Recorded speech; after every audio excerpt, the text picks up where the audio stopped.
আগামী 24 ঘন্টায় অ্যাকশন দেখবো, অ্যাকশন। সাল্লা বাবু ছিঁড়ে ফেলাইতে হবে কানকি।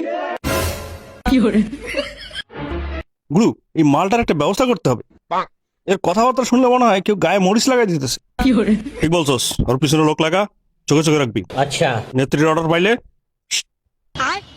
ঠিক আছে গুরু। আচ্ছা হাদি ভাই, আপনি যে একা একা চলাফেরা করছেন, জীবন নিয়ে শঙ্কায় ভোগেন না কখনো? আমি আমার মাকে বলেছি যে দেখো, যিনি রাজনীতি করেন, যিনি লড়াই করেন, যিনি বিপ্লবী, যিনি সংগ্রামী, তার মৃত্যুটা হবে একটা সংগ্রামের মধ্যে, একটা রাজপথ, একটা গ্লোরির মৃত্যু। তাহলে এই শহীদের মৃত্যুই কি আপনার স্বপ্ন? আমি তো ভীষণভাবে প্রত্যাশা করি। আমি ছোটবেলা থেকে এই স্বপ্ন দেখি, অনেক জায়গায় বলেছি যে একটা তুমুল মিছিল হচ্ছে অন্যায়ের বিরুদ্ধে, সেই মিছিলের সামনে আমি আছি, কোনো একটা বুলেট এসে আমার বুকটা হয়তো বিদ্ধ করে দিয়েছে এবং সেই মিছিলে আমি হাসতে হাসতে শহীদ হয়ে গেছি। তাহলে আপনি মৃত্যুকে একটুও ভয় পান না?